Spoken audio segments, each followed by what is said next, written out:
आज के वीडियो में मुक्त पतन अथवा फ्री फॉल को चित्र और उदाहरण सहित आसान भाषा में समझाएंगे। चलिए इसके सबसे पहले परिभाषा को समझा देते हैं।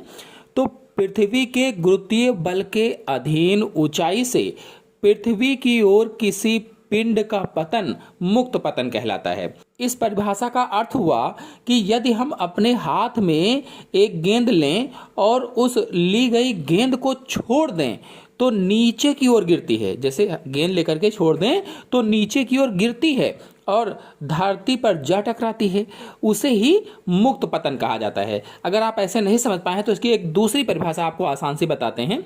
जब किसी वस्तु को किसी मीनार या मकान की छत से मुक्त रूप से छोड़ा जाता है तो वस्तु पृथ्वी के आकर्षण के कारण बढ़ते हुए वेग से पृथ्वी तल की ओर गिरती है और पृथ्वी के आकर्षण के कारण किसी वस्तु का मुक्त रूप से पृथ्वी तल की ओर गिरना ही मुक्त पतन कहलाता है।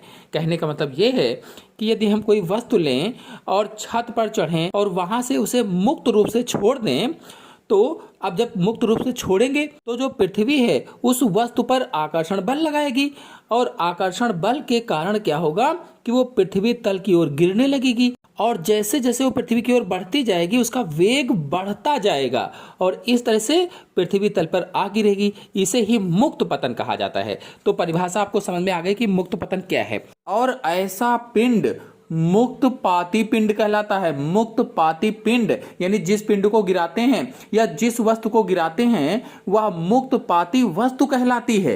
आपको बता दें कि जब वस्तुएं पृथ्वी की तरफ केवल पृथ्वी के आकर्षण बल के कारण गिरती हैं यानी पृथ्वी के गुरुत्वीय बल के कारण गिरती हैं, हम कहते हैं कि वस्तुएं मुक्त पतन में हैं। क्या कहेंगे? वस्तुएं मुक्त पतन में हैं, फ्री फॉल हैं। गिरते समय वस्तुओं की गति की दिशा में कोई परिवर्तन नहीं होता है। जब वस्तु गिर रही है तो उसकी गति की दिशा में कोई चेंजेस नहीं होते हैं, दिशा में कोई भी परिवर्तन नहीं होते हैं। लेकिन पृथ्वी के आकर्षण के कारण वेग के परिमाण में परिवर्तन होता है। क्योंकि पृथ्वी उस वस्तु पर बल लगाती है, खींचती है अपनी तरफ, इसलिए उस आकर्षण के कारण ही वेग के परिमाण में चेंजेज होता है, परिवर्तन होता है।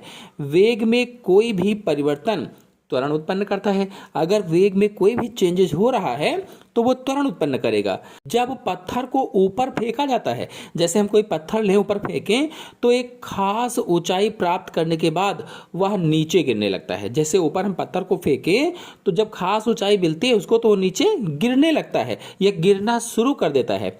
ऐसा गुरुत्वाकर्षण बल के कारण होता है, यानी जो पृथ्वी द्वारा बल लगाया जाता है इस कारण होता है। जब कोई वस्तु पृथ्वी की ओर गिर रही होती है तो उसे हम मुक्त पतन कहते हैं। यह मुक्त रूप से गिरना या स्वतंत्र रूप से गिरना ही मुक्त पतन कहलाता है। तो इस तरह से आपको अच्छी तरह से समझ में आ गया होगा कि मुक्त पतन क्या है।